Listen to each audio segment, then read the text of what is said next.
I think I've been naive all my life. It's not till now I just go, why do we trust them? Of course we shouldn't trust the people in charge. That's how they're in charge. Ricky G here, wellness and beauty influencer. As a celebrity, I know all about stuff, like science and politics. So trust me when I tell you who you should vote for. If you don't vote the right way, that's like a hate crime. And it makes me sad and angry, and I'll leave the country. And you don't want that. Politicians are lying little corrupt individuals. Ricky Gervais doesn't mince words about the state of UK politics, but what drove him to this scathing conclusion? The answer lies in a shocking TV confrontation between Ant Middleton and Kier Starmer. Kier Starmer's bold promise to fix immigration echoed through the halls of power, resonating with a public desperate for change. But as the dust settled on his grand declarations, a nagging question lingered. I do know about national security. I do know about safety. I do know about personal safety. I do know about community. I do know about teamwork. I do know about coming together. I close those gates. Let's call it the border. I close the gates and I make sure that no one comes in unless they benefit the environment. 2, if they benefit the individuals in my camp, i.e. the countrymen and women. If they benefit them, you can come in. Was there any substance behind the rhetoric? Enter Ant Middleton, a man whose military background lends weight to his words on national security. In a moment that left viewers glued to their screens, Middleton confronted Starmer on live television, peeling back the layers of political spin to reveal a stark reality. "We don't know who's coming in," Middleton stated bluntly, his words cutting through the carefully crafted narrative like a knife.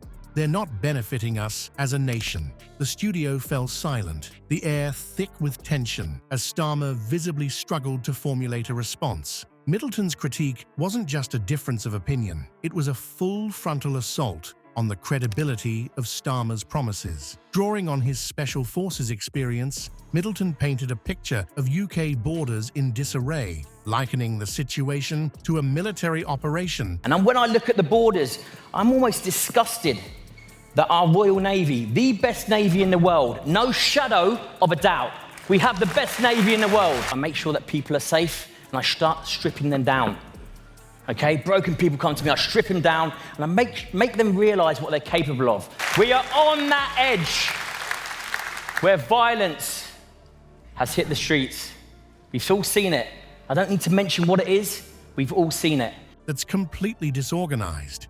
The contrast couldn't have been more striking. On one side, Starmer's polished promises of reform and control. On the other, Middleton's raw, unfiltered assessment of a system in chaos. As the confrontation unfolded, it became clear that this wasn't just about immigration, it was about the very essence of political accountability.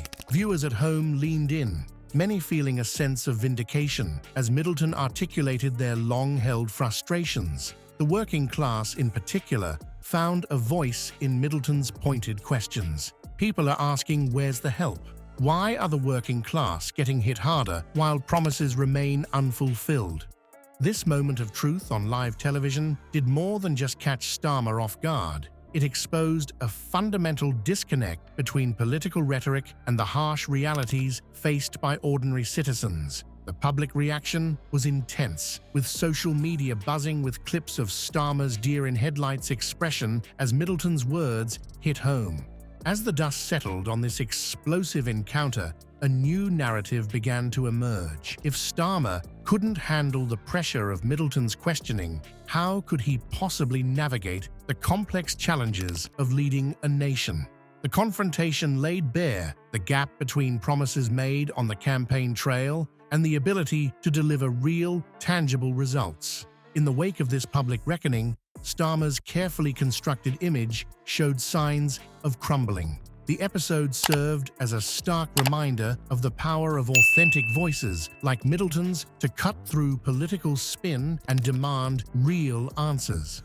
As the dust settled from Middleton's confrontation with Starmer, a new voice entered the fray. Ricky Gervais, armed with his razor-sharp wit, was about to turn his comedic lens on the world of politics. And when Gervais speaks, people listen, not just for the laughs, but for the uncomfortable truths that often lie beneath. Gervais has never been one to mince words, especially when it comes to those in power. His skepticism towards politicians is well documented, and he didn't hold back when addressing the current state of affairs. "They're all corrupt," Gervais declared, his tone a mix of frustration and resignation. "They make promises they never keep."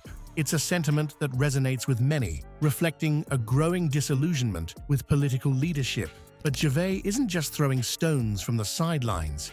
His commentary, while biting, often strikes at the heart of public frustration. He articulates what many feel but struggle to express, wrapping hard truths in the palatable package of humor. It's this ability to blend comedy with serious commentary that allows Gervais to connect with audiences on a deeper level. The public's reaction to Gervais' political jabs has been overwhelmingly positive. Clips of his comments have spread like wildfire across social media platforms, garnering millions of views and sparking intense discussions. It's not just the humor that's catching on, it's the underlying message. People aren't just laughing, they're nodding in agreement, finding validation for their own frustrations with the political system. Perhaps most tellingly, a recent survey revealed that comedians like Gervais are often viewed as more trustworthy than politicians. This shift in public perception speaks volumes about the state of political discourse. When a stand-up comedian is seen as a more reliable source of truth than elected officials, it raises serious questions about the health of our democracy. Gervais' approach to political commentary is unique. He doesn't pretend to have all the answers, nor does he position himself as a political expert. Instead, he uses his platform to ask the questions that many are thinking but few dare to voice. His critiques often focus on the disconnect between political promises and real-world actions, a theme that resonates strongly in the wake of Starmer's recent public stumbles. The comedian's ability to cut through political spin and get to the heart of issues is particularly relevant in today's climate. As trust in traditional political institutions wanes, figures like Gervais fill a crucial role. They become unofficial watchdogs, using humor to hold those in power accountable and encouraging the public to question the status quo. The Middleton-Starmer confrontation, amplified by Gervais's scathing commentary, has laid bare a crisis of trust in UK politics. As laughter mingles with outrage, the public finds itself caught between amusement and frustration. Experts suggest that these celebrity critiques play a crucial role in shaping public discourse, highlighting the glaring disconnect between political promises and reality. The question now looms: who will step up to bridge this widening chasm between words and action? As comedians continue to speak truth to power, garnering millions of views and often deemed more trustworthy than politicians themselves, the stage is set for a reckoning. The experts' call for increased accountability and transparency in political institutions resonates loudly. Will UK leaders rise to this challenge, or will they continue to fumble in the face of public scrutiny?